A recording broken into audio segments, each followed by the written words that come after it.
What's up, everybody, and welcome back to the podcast. Gabe, Yanez, and I. Gabe, hot off some travel to the great state of California. We are on the podcast today to talk all things about family, fitness, and maybe a little bit of business. I want to start off. So, I was just at an event right now, and I was talking to a gentleman, and he was sharing with me that his good friend works in the ER of a hospital. And a guy came in, and I guess this is very common for middle-aged men. I've never heard of this. So this is hot off the press that according to this ER doc, more times than not, they see middle-aged men with this particular problem. Guy comes in with a can of jelly up his butt. And they had to do full surgery and went in through the stomach to have to get it out. And so I'm going to start doing some research if that's like a thing for middle-aged guys, because that's our audience on here on the podcast in general. And I've never heard of a middle-aged guy. I know that there's guys going through some stuff. Never heard of one trying to load up a can of jelly and because they're bored or whatever it is. So a buddy of mine just told me this, so I thought I'd share it with you. Good morning. Good afternoon. I mean, I don't even know how to respond. My knee-jerk reaction is, what are you even talking about? And also, when you say, I'm going to do some research on this, I don't think you should. I think, you might not want to do some research on that stuff. That's, yeah, dude, what? That's strange. I have no idea.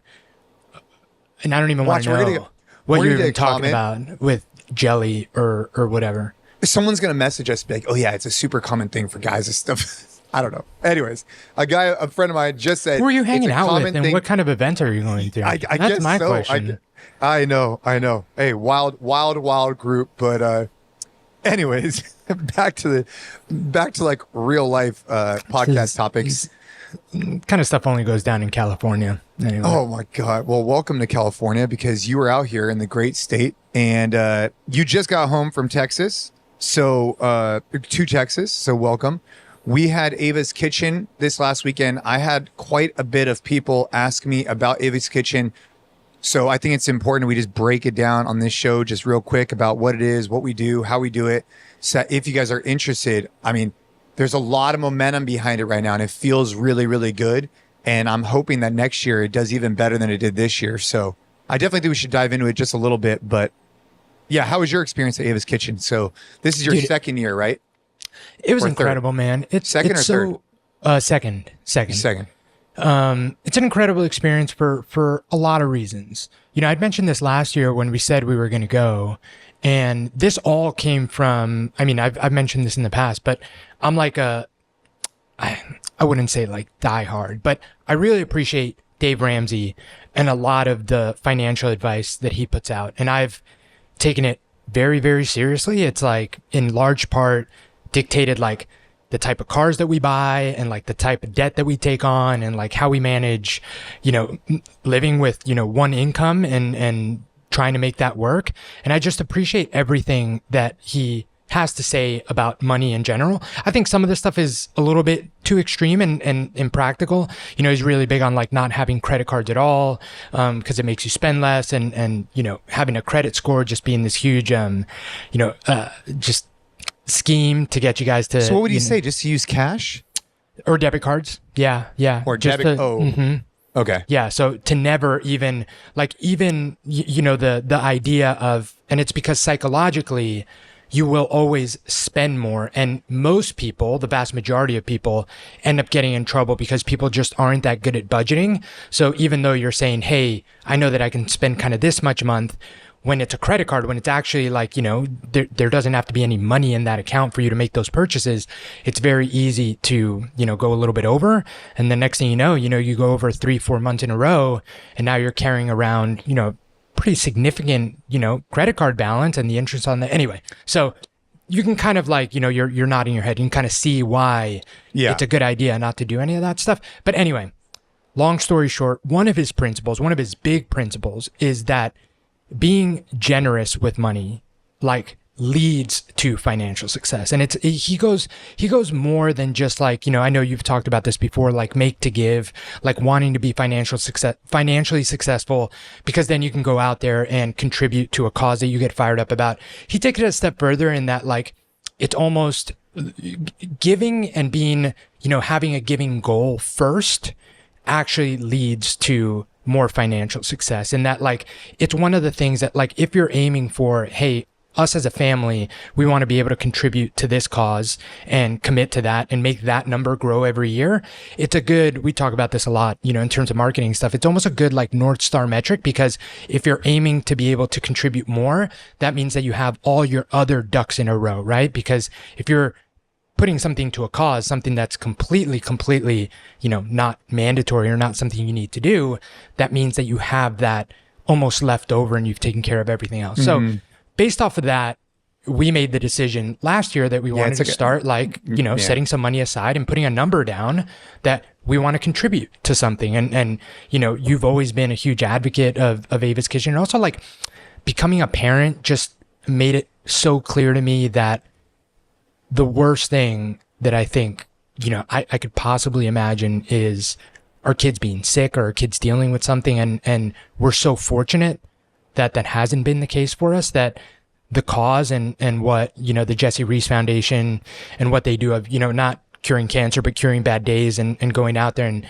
trying to provide some joy for families that are dealing with, especially once you become a parent with possibly the worst thing ever, just made total sense. So we made that commitment to go last year. We went again this year, and it's something that we want to go for as long as we can. So for that reason, it's a super fun event because we're like doing this thing that we like committed to do.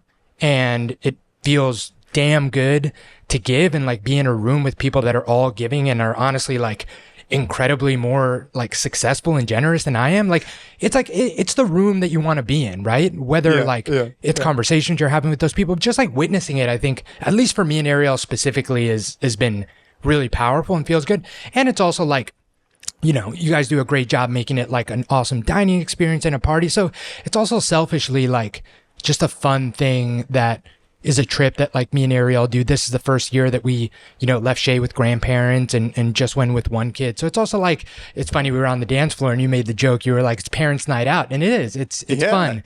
And if you're going to do it, like you got to do it with the Khalipas, because you guys party in style. So it's a fun night. It's an awesome cause. And the last thing is it does feel damn good to be able to do something with the money you earn, and the cause is incredible. And that Dave Ramsey talks about this all the time. Like it feels so good to be able to give. Like it feels so good to be a small part of honestly the incredible number that you guys raised this year. So for that reason, I can't see us not going anytime in the future. And it's incredible. People should definitely check it out and consider going in the future. Yeah. So avaskitchen.org, check it out. I think Gabe, it's interesting. We talk about how things go in ebbs and flows, and I felt like the last couple of years they were good, but we were trying to find the home for Ava's Kitchen, and the venue was amazing, awesome. Yeah, and like last year, Ava wasn't able to be there. We were going through some stuff, and so it was like last year was good, but it was like damn, like especially with Ava not being there, it was hard, But the show must go on. Ash and I were talking about it, and one of the things we want to be able to show our kids is that no matter what is going on in life, like everybody has things going on. And just because we have something going on doesn't mean that kids aren't getting diagnosed with cancer every single day. And so, we could have paused it because Ava was, in a program and some other stuff was going on, but we chose to continue on because that's what we're about. Like we're here to help people. And Ava's Kitchen is the 8th year. So far after this year, we've raised $3.5 million. We had 120 people in the room this year. Definitely some lessons learned. I think that we did a lot. Like Ashley just absolutely crushed it. This venue at the Mountain Winery was incredible. Food was good. Energy was right. We had a group of 10 guys who were there for their fantasy baseball draft, and they were vibing. Dude, these guys, so they show up and... What a fantastic story. I'm really glad that you told me that, because it all clicked when you told me that. So these guys, what Ashley does is she sells a few sponsor tables. And what the sponsor tables do is they get premium seating, some gifts, but more importantly than anything, they pay a little bit of a premium, and it's a way for us to, raise more money. And so this gentleman, one of the gentlemen, his name's Greg, great guy. He bought a table, but he forgot, or somehow it lined up with when all of his buddies every year for the last 12 years, they've been coming together and they've been doing a baseball draft in person. Fantasy baseball. Yeah. Yeah. And so he was like, oh no, like I have all my friends coming in. What am I going to do? So he messages Ashley. He's like, hey, is it a problem if I fill up, can I get a whole table? She's like, of course. She goes, yeah, but it's going to be all guys. This is what he says. And she's like, sure, like whatever. And Ashley's like, hey, it's going to be all guys. I'm like, dude, watch this. These guys are going to come in and they're going to set the vibe. I'm telling you. So sure enough, these guys come in and man, it was awesome. These were like 10 like college bros throwing down the dance floor. It was, oh man, it was great. So this venue we were at, awesome venue, awesome food, awesome energy. Next year it's going to be even better. So make sure to go to the podcast show notes. I think we basically have it in every podcast, avaskitchen.org. And you can just put your contact information there so that when tickets go out, you'll be the first to know. I anticipate that tickets are going to sell out pretty fast next year based on the momentum. There was quite a few people that messaged me just like having a little bit of FOMO, like, damn, dude, like that looked really cool. I'm sorry I missed it, you know? So that's what you want. You want people to kind of be like, you know, because then they're going to come in next year, coming in hot, ready for a good vibe. Dude, put me on that early access list. I think you already are on the early access list. I would hope so. Yeah, because well, for a variety of reasons. One is I talk to you every day, but two, I think if you've already been to Ava's Kitchen, I think you get a leg up. But you know, my big takeaways from Ava's Kitchen, you know, I'll just share it like this. I put a little thing on IG stories, and I think we're gonna put up a post. Probably by now the post is up. I was about this idea that. I mean, you know, Ash and I, we met really a long time ago, and she still continues to impress me, and she leads the charge on this major event every year. It's like putting on a wedding every year. And, you know, she makes me want to be better, right? She makes me want to level up. And I think if you could find that as a guy or as a girl, finding a guy that does this for you, I think that there's something really powerful there. So shout out to Ashley Khalipa. She absolutely crushed Ava's Kitchen this year. Like it was a 10. And I think next year is going to be even better because there's a few little changes we're going to make that I think are going to be really good. Yeah, it was so much fun, man. We had a blast. We were smiling from cheek to cheek getting out of there. The venue was awesome, dude. It was really cool. Hey, so, but on the steepness, you kind of see why I text you now, right? No, I mean, so here's the thing. I think that I would have understood if I had never lived in California and the area like that. I get it. So I was giving Jason a hard time because he texted me out of nowhere. So Jason's going to the venue the day before the event to drop off some stuff. And I get a text from Jason, and my phone isn't around. It's not handy, but like word for word, it was literally like, hey bro, like just want to give you a heads up. Like the way to the venue is super steep and like super windy. So like be careful. And then at some point you like even followed it up with like, just try not to drive by the edge and you should be okay. And the whole time I was like, Jay, like, you made it seem like it was those like dirt roads with like absolutely no barrier. I mean, it was a steep, windy road, but your level of caution was classic. And also, I know you didn't text that to everyone. So I took it personally that you're only giving me these warnings. Like, I'm not going to be able to just like drive a car up this mountain. So the reason why I sent it to him is because everyone else that I knew was either local, like knew well, or had been to the venue before. But Gabe was not local and hadn't been to the venue before. So I was just trying to set him up for success. It was up on this hill, super high up on this hill. That was no disrespect to your driving skills, you know? I didn't know what was going on. I was just trying to preempt, you know.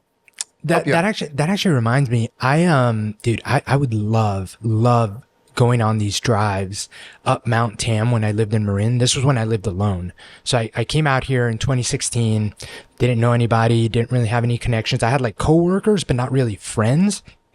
So I spent a lot of time just kind of exploring on my own. And I remember those drives, if anyone's ever been, you've been to Marin, right? Up Mount Tam? Of course. Yeah. Oh, dude. Like going up Mount Tam, like Stinson Beach and like Point Reyes and all those areas. Like talk about windy and steep. Those were some windy and steep roads, but such a fun, beautiful drive. I remember I had just moved out here and I was like, dude, what is this place? This place is obnoxiously beautiful. Yeah, incredible. My buddy lives in Ross and it's like, yeah. Bro. Dude, Ross. Yeah. Actually, Al, you know Al, the guy who was at Ava's Kitchen. Al. He was sitting at your table. Oh, yes. Yeah. Alex. Yeah. He lives in Ross? Yeah. Nice. Yeah. He's doing just fine. Dude, so wait, you put a note on here about some Southwest flight. What happened, dude? Wait, did you hear about this lady that was naked walking up and down a plane? Did you hear about that? I think you told me that. I didn't look into it or anything. I don't even know if that's. I'm sure it's true. There's a lot of crazy shit going on down there.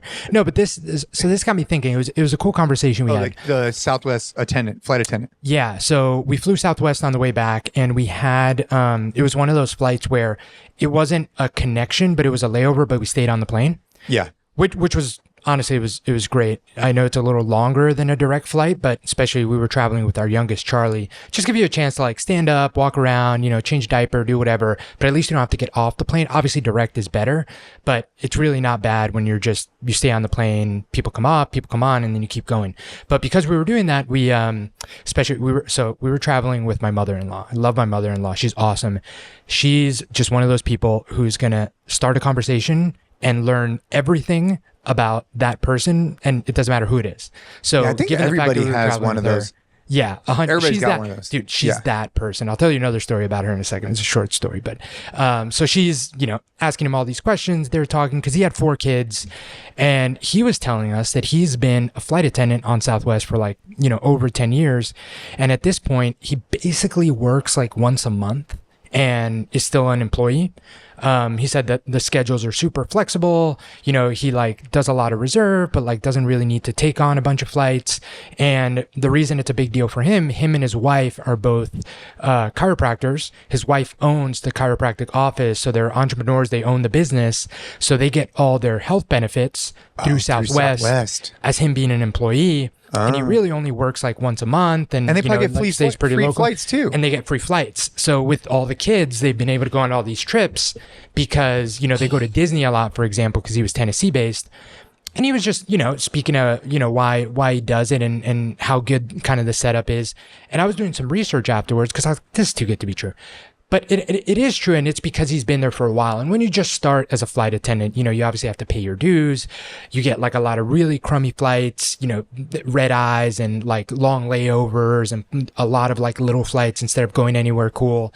But it just got me thinking, because I was talking to my mother-in-law about this actually, is, that's kind of one of those things where like no one tells you, because I can see, like, can you imagine becoming a flight attendant like straight out of college and spending, your 20s when sleep is like not that big of a deal, like you're more resilient, you don't have that much responsibility, like kind of going on all these planes and whatever. And then you can get to this point 6, 7, 8 years later where you have a setup like this that's like super flexible. You've probably been, contributing to a retirement account with a big company for a while.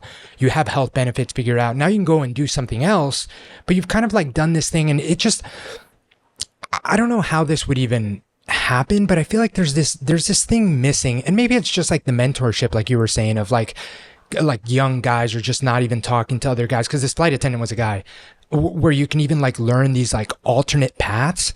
But I just feel like there's so many like really creative ways to build what I think is like such an ideal life and check out all the boxes of like, you have your health insurance, you have a good job, you have a good career, you're contributing to retirement. Like, I feel like there's so many ways to do that are different than like the cookie cutter, like you get an internship, you get a job, and then you're stuck at a job and then you're there, that aren't even like non-traditional, like you start a business or any of the crazy things. It's just, I feel like there are these really cool jobs with different companies that like, if you knew about, would make so much sense to do. So anyway, it just got me thinking about that, because I could see how like in a different life, that would be awesome. Like you just, and you don't even have to be like a pilot or anything. You just flight attendant for a few years, and then you like build this thing, you get to travel.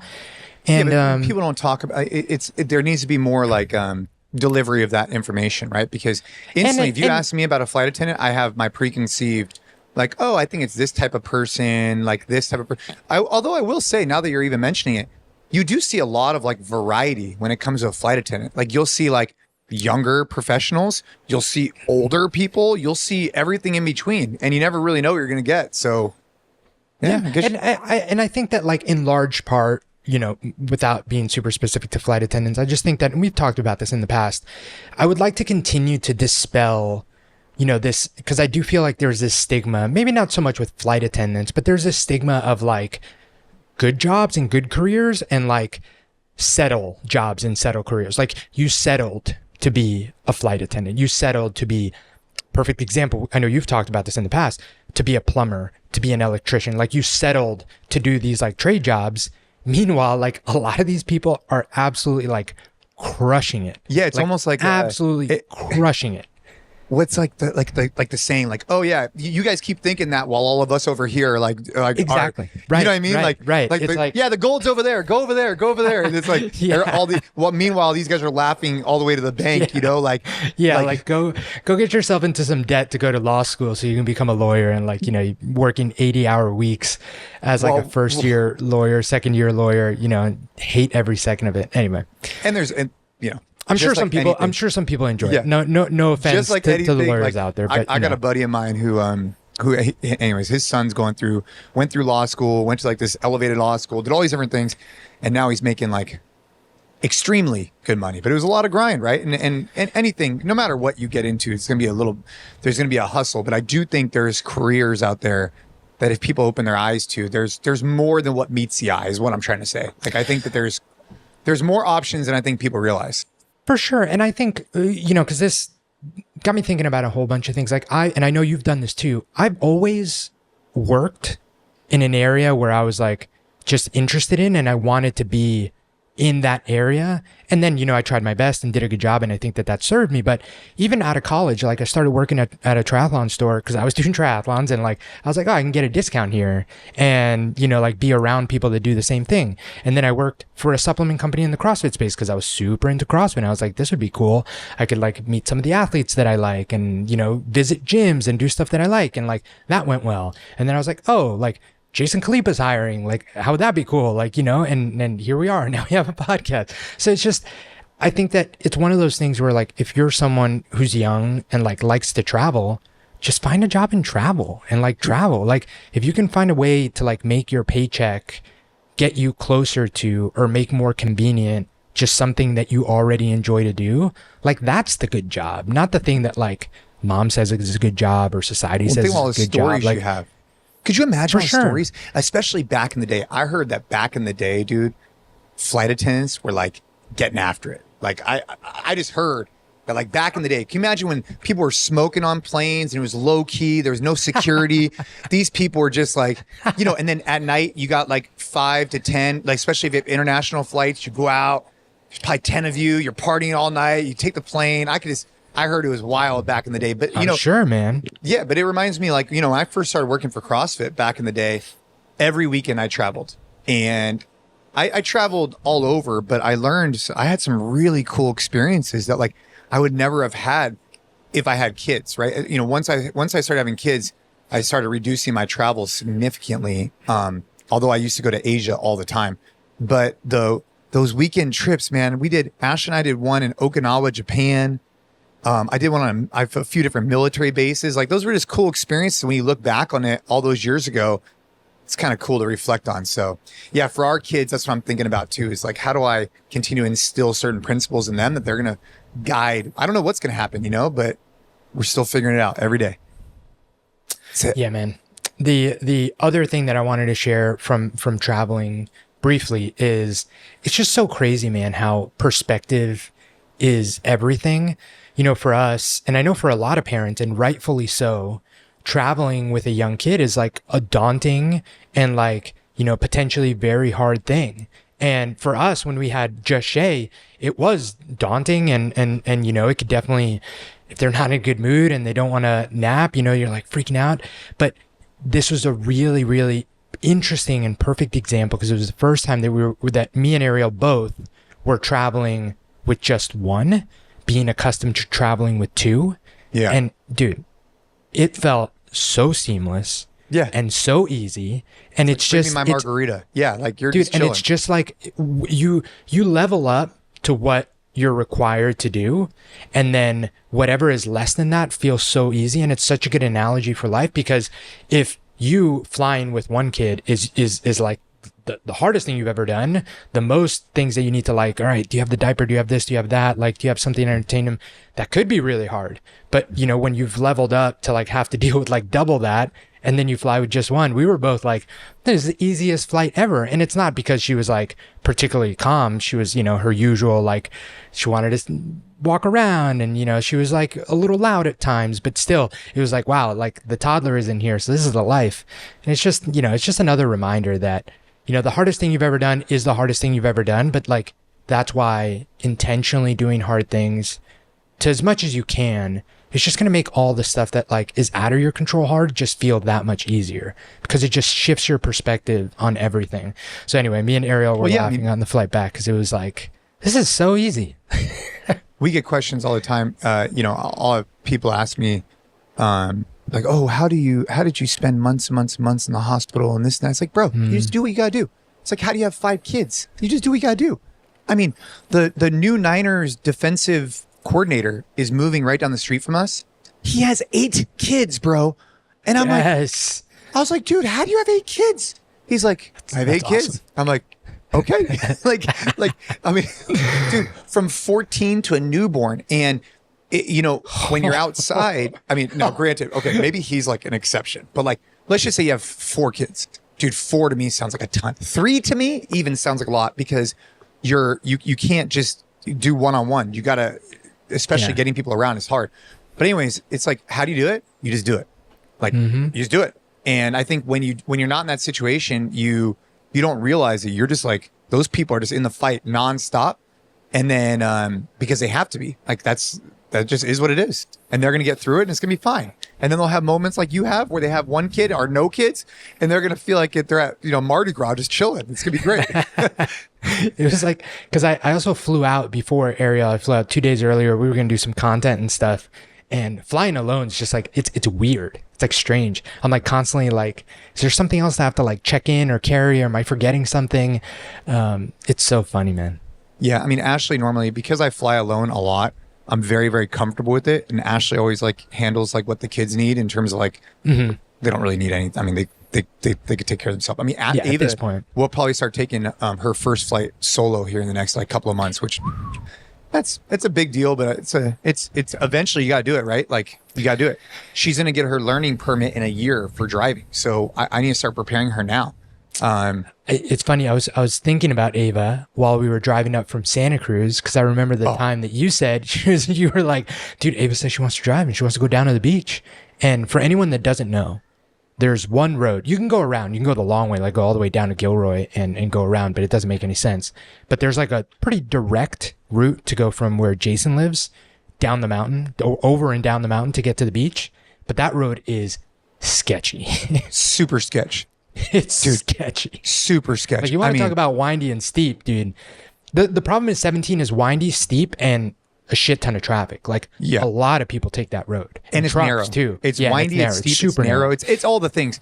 That's going to be the road that I remember my dad, before I got my license, he required that I drove that with him. So, which was, I think, a great idea. So before the kids have their license, so I'm going to start having Ava in the parking lot, start driving. She's been driving like golf carts and stuff like that, but she'll start driving my car in the big parking lot. I think we're going to do it this weekend, just like low key. And then we'll kind of build and build and build. So this way, by the time she gets her learning permit, hopefully we're already like off to the races. I saw a video on Instagram. This reminded me of someone that was saying, they posted the video, and this kid must have been, I don't know, maybe Caden's age, maybe even a little younger. Go through like a garage or something. No, he was dry. So the whole thing was that they filmed and posted a video of a kid, probably Caden's age or younger. Was it the one where he said, "I love you" to his dad?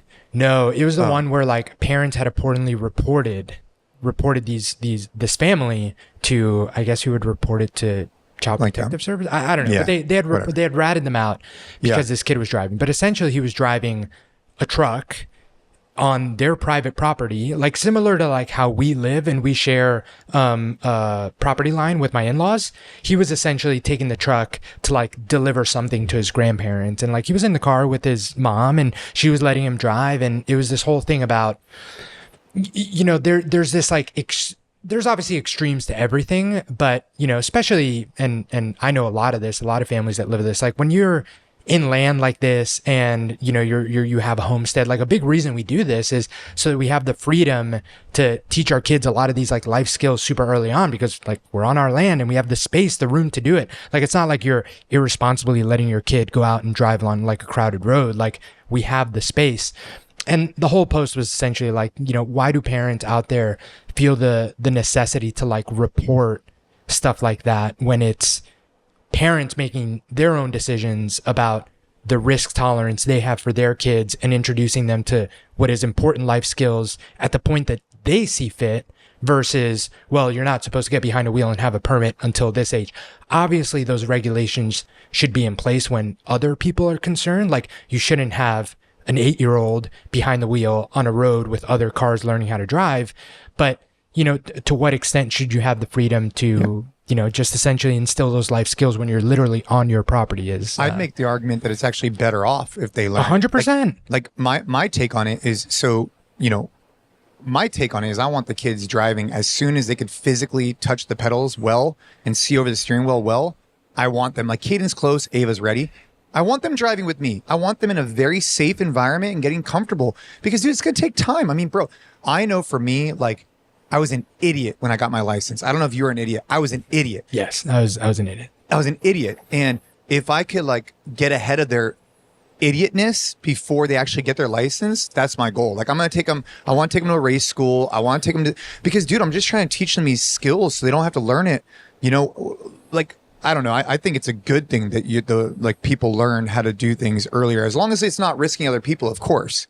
Right? Like, exactly. Naturally. Like, dude, if you're in a farmland by yourself on private property, why does that matter? I mean, I think I told you when we were doing that hunt in Texas, this guy had his son with a cinder block on the gas pedal, or not a cinder block, like a wood thing. His son couldn't touch the gas, and he was hitting he's in the back with the dogs hunting, and the son is driving this truck in the middle of the, like, with a block of wood. And I'm like, heck yeah. All right, well, I guess this is what we're doing. So, yeah. I love that. Ah, man. But yeah, I don't know why you would call anybody. I think it's just because it's different. You know, it's at some point, what makes, you know, I've been thinking about this a lot. It's like, all of a sudden you turn 18 and now you could do something, or you turn 21 and now you could drink, or you turn 16 and it's all and arbitrary.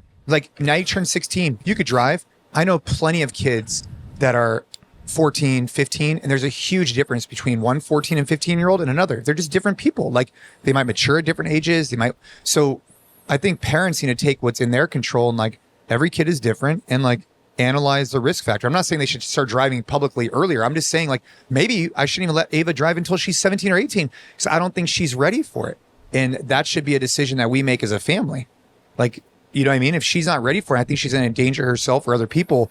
You know, we got to take responsibility for that, even if it does make my life a little bit harder because I have to go travel around with her. Yeah. So that's what I look at it. Yeah, it's an interesting topic, and it can get, you know, super controversial once you start getting into other realms of how this applies. But to me, it all boils down to, like, the individual parent, like, has to be given the trust that they know what's best for their kids, if it doesn't, you know, implicate anyone else. Like, that's it. Yeah, I mean, I've seen that experience. I mean, again, this is all with nuance, but like, you know, football is a really good example. I think that there's a lot of people who, anytime I bring up the fact that, like, I do see Caden playing, you know, tackle football, especially out here in California, there's like this initial stigma. And I think that just like anything in life, if I brought him to a playground, or I brought him to a paintball field, or I brought him to anything, I would just be sitting there analyzing, what is the risk component here, right? If he's playing volleyball, playing baseball, playing whatever, I'm going to be sitting there subconsciously or consciously saying, hey, is this worth it for him to do it? Like, and same thing goes with tackle football, right? You're just going to analyze it. And if you think it doesn't work, you should pull him, you know, but if it does work, then why would we not do that, you know? So we're not there yet, but that's where we're going. Yeah, man, that is a really good example, because that's a perfect example of, like, I completely understand. And I think that, I know Ariel falls on this camp big time, where, like, that isn't something that we would want our son to play, but that's our decision. And, like, it's based off of, like, what we think, and, like, just, you know, and I don't even think that it would be that firm of a stance if for whatever reason it would just be something that he's, like, super passionate about and whatever. It's just our preference would be hey, I think that there are other options and that have a different risk profile, and let's explore those first. But that would never be like I don't think anyone else should let their kids play tackle football. Like, no. I think you should be mindful of, what that entails and what the risk factors are, and be involved and kind of see how those risks can be possibly mitigated and whatever that looks like. But, dude, who am I to say what anyone should do with their kids, how they should raise them, what they should do, what they should not do? And I think that to me seems like such a common sense approach, but apparently it's not. Well, I don't know if you saw the guy who's the new Captain America. What's that actor's name? Yeah, I sent you that video. Oh, yeah, you sent me that. Mm-hmm. Oh, yeah. Dude.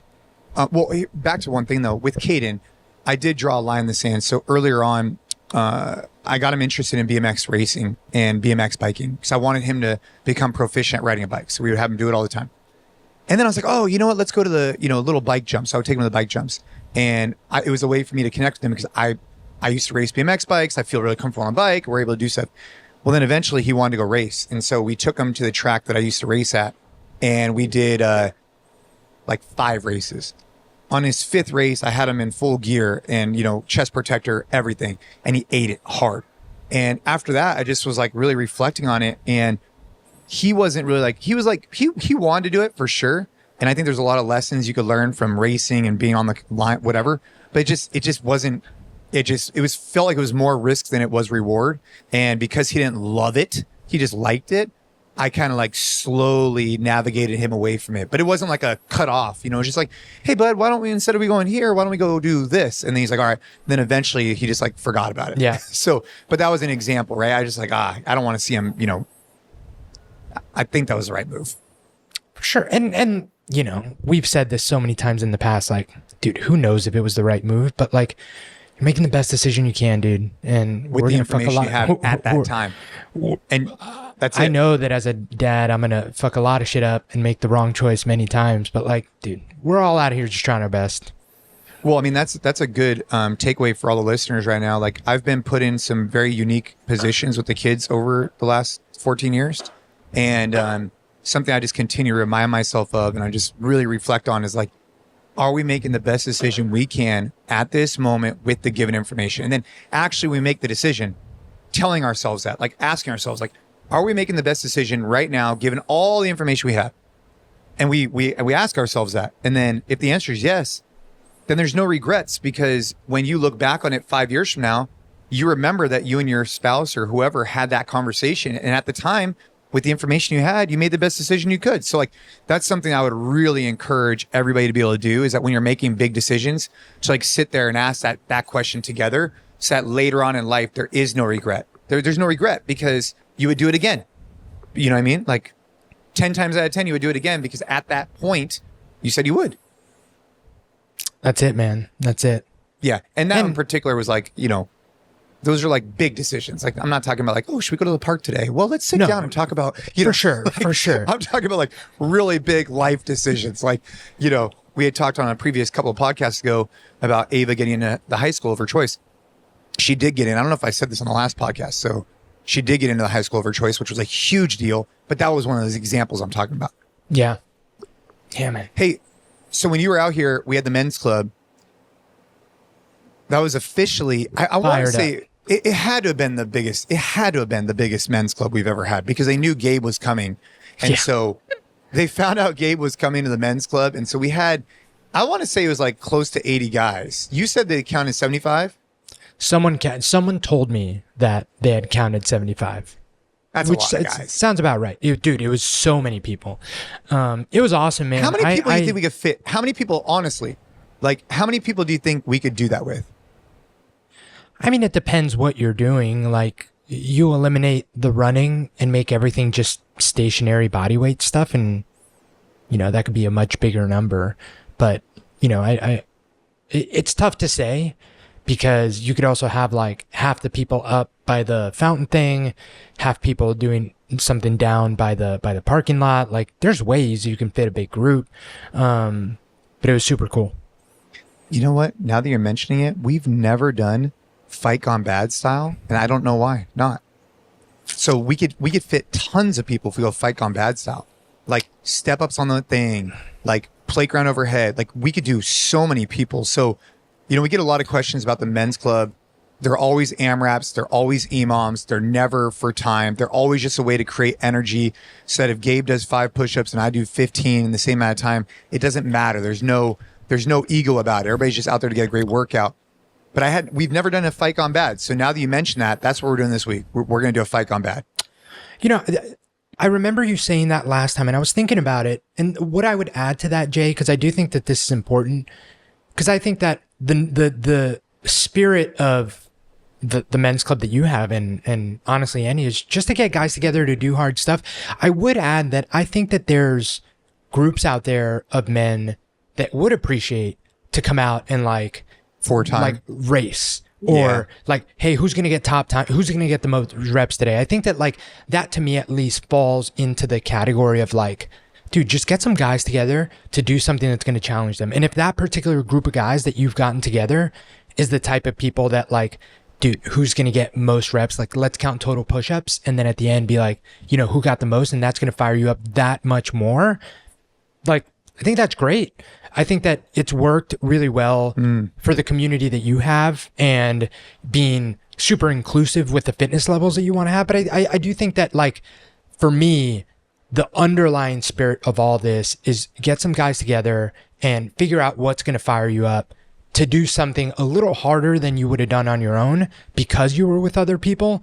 And like, I'm someone like this, like I would maybe get more out of getting together with some guys and doing something where we're like, all right, who's got the top time? I just don't think that there's any like one way to do it. The way you've done it has been exceptionally well done for like the group that you get together. But I do think that like the prerequisites are men getting together, working out. That's it. I would say that the doing it early is to me more of like the spirit of it than even like the type of workouts that you do out there. Yeah. No, I mean, look, I think that's a different take on it. I've been pretty adamant about trying to create an energy where people aren't doing it for time, but I could see that side, I guess. Like, one of Max was telling me today, he's like, look, dude, the way I see it is, I'm not really getting like Saturdays aren't really for like my workout. Like that's a workout, but Saturdays are for coffee with the boys. And we happen to do something hard before that. Like I get my workouts in all week long, like I'm training hard all week. I'm doing the Train Hard app every single day. And then on the weekends, like I'm just getting together with the boys to do something hard and have my coffee. So it's a little bit of obviously he has a different vantage point on it because he's hitting it really hard during the week. But I appreciate what you're saying. I just don't think for our group, it's the spirit of what we're looking for. But I think for other groups, maybe there's a way to make it happen, For sure. Yeah. But dude, yeah, I mean, I want to get to 100 guys. That's the goal. I want to get to 100 guys at the Los Gatos Library parking lot and just changing lives. That's what I want. It's going to happen. We're close. Dude, I 100% think it's going to happen. It grows every time that at least I've seen it, every time you share it. And man, like people love going out there and doing it and they're connecting with each other and it's awesome. I talk to so many people that, obviously listen to the podcast, that follow Flex. So having those conversations was also just like super fun, man. It's been for so many reasons, it was a really cool trip. And that was honestly one of them. Ava's Kitchen was obviously incredible, but connecting with that many guys that I know are listening to this show and following the programming on the app, have seen awesome results, are excited for what's coming. I know I talked to, a group, Reed and Matt Barkley, who, are big Flex followers. Like I was fired up talking to them about what's coming next. So, yeah, man, it's so fun. Reed's ready to run through a brick wall for Flex. Dude, Reed's the man. Love it. Yeah, he's a big guy too. I mean, I wouldn't want to, yeah, he's a big guy. But, today is, when this is released, it should be April 7th. So at this point, if you're on the Legacy Train Hard app through our partners over at SugarWOD, you should have gotten notification already that we have pivoted over to a new partner with Playbook. And so all of that information is going to be available in the podcast show notes. If you should have gotten an email if you're a current subscriber and want to move over. If you are just listening to the podcast, you have not been experiencing the Train Hard programs. We talk about them all the time, but I am convinced more than ever, and especially even at the men's club, dude. I mean, how many of those guys, bro, were just like, I mean, they're jacked. they're capable, and they're using our programs. Like the proof is in the pudding. And I think that if you're out there and you're listening to podcasts, you're inspired to train, protect, provide, we have a phenomenal solution. So check out the podcast show notes. It comes with a free week trial. Make sure it's what you're looking for. I'm confident it is. Join our community online and watch the progress happen. It's happening. I mean, it's happening right now, dude. Right now, I got so many messages from people. A couple of podcasts ago, I was talking about push pull, and we were just talking about how it's hard. It's hard to put out a message to try and this is not easy to captivate people, right? It requires you to be consistent and whatever. But dude, we're making an impact. I mean, I feel it. I feel like you are too. For sure, man. I told you that when I was doing High Rocks in Houston, and that was somewhere where it wasn't like people that know you and are necessarily associated with you. And I still had people come up to me and talk to me about the podcast and the impact it's had, or like, hey, love what you and Jason are doing. And that to me is cool because it's very different. And I told you this, I hadn't mentioned this, or maybe I mentioned it on the podcast. I don't think I did, but I mentioned it to you while we were there that like, for me, for someone who hasn't had that, like just in life, like you've had that for a long time because you were like one of the guys, CrossFit Games. For me, having that happen in front of also like my kids and my wife is a really big deal, you know, because they see me come in here and like, oh, dad has a podcast. Like, you know, I'm busy, I'm doing work. And the kids, it's different because they're obviously too young to understand that right now. But even just for Ariel to be around that, it's cool because, you know, what you're doing is touching people, and for her to just like witness that was super cool. So I appreciate everyone that reaches out, and I encourage, I know you do as well, even though, you know, you've had it for a long time. But if you ever see me, whether it's at a race, whether it's anywhere, and, you know, you love the podcast, love Flex, whatever it is, like, please, like, come by, say hello, give me a what's up, whatever, you know, like I would always be just fired up to hear from anyone. I would never be like, it fuels us up. It really does. And people get all weird about it. You know, like I had the guy at Ava's Kitchen who was like big time CrossFit Games. Like, I mean, was it his first year? Yeah, he was part of the 10 guys with the baseball draft. Yeah. Oh, dude, this guy, he was like an encyclopedia. He knew everything. And the funniest is when people like, you know, we're talking to them and they're like, oh, you know, whatever. But they know like what's going on. Just be like, bro, what's cracking? Like, if it's not weird, let's just have a conversation about, you know, what are we trying to accomplish through Train Hard? My background in CrossFit, like, dude, let's just chat. I'm just a normal dude. Like hit us up about the podcast. Like if you have thoughts on what we're talking about, let us know.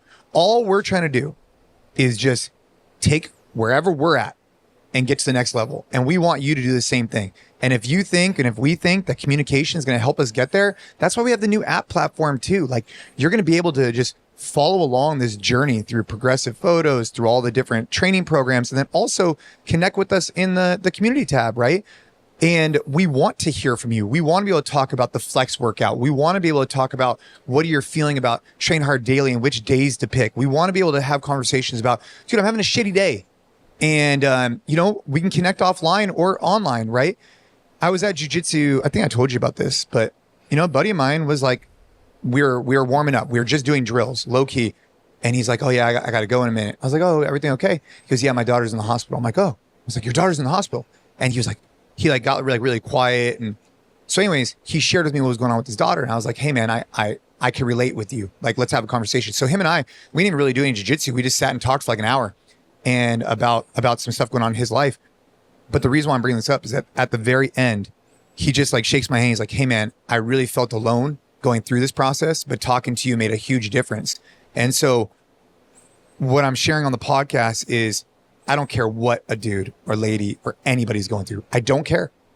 There is somebody who has gone through something similar or can share some perspective and just be a shoulder to listen, like just be an ear to listen, and it will be helpful. I'm confident in that. So you got to surround yourself with like-minded people. You got to go find yourself a community. And if you don't have it in person, join us, hit us up, dude. If you're going through something, hit us up on the newsletter, hit us up on the podcast. I'm happy to, you know, communicate with you because we're not doing this.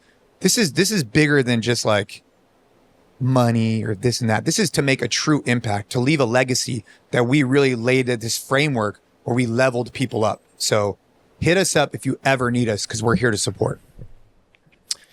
If you ever run into Jason Khalipa, say what's cracking and give him a big hug. He's a big hugger. What's cracking? Yeah, that's it, dude. What's cracking and a big hug. That's it. Big hug and what's cracking. That's all I need, man. But we truly do appreciate you guys for allowing us to do what we love for a living and listening to the podcast, whether it's the home team episodes, it's Gabe and I riffing, it's incredible guests we've had on. And we want to take that a step further. So simple ask, check out the Train Hard app. If you have not checked out the Train Hard app, check out the Train Hard app. Join us for all the benefits that it provides. And I think that if you just give it some time in there, you'll realize like, okay, I see where these guys are going. I think it's a huge step up from what we've had in the past, and it's closer in alignment with where we want to go in the future. Maybe one day even Gabe we'll have some in-person events. I think we're talking about doing a High Rocks, but I would love to have people come out to California at some point. Yeah, I mean, I think it's a no-brainer to do some sort of in-person events in the future. But yeah, man, I mean, I love connecting with people in person. And as this thing grows, like I know the appetite will be there to just, whether it's getting together and doing something really hard, going out and doing like, I don't know, some High Rocks is easy, but even doing something out in nature, I mean, there's so many cool things that I think we could do. Dude, maybe like 5 people come out to the Bay Area. We do a bunch of stuff and then they come to the men's club. Like as our special guests, like, I don't know. Well, all right. First take on this. Email Gabe if you think it's a good idea. And then email Gabe if you think that's a good idea. If you can be one of the 5 people. But no, seriously, we'll talk about that more and maybe put it into action later in the year. Hell yeah. All right. Well, hey, everybody, we appreciate you guys. Make sure to check out the Train Hard app. For everybody who's listening who did come to Ava's Kitchen, we really appreciate you. There was also some people that were able to make some donations. That was just absolutely incredible. There's so much we're doing on Ava's Kitchen, but the next opportunity for you to engage is the following year from now. So stay on the email list for that. But the way you can stay on a daily basis with us is through the Train Hard app, email us through the newsletter, and we're ready to connect and support in any way possible. So Gabe, have a great day. Everybody, keep training hard. Let's go.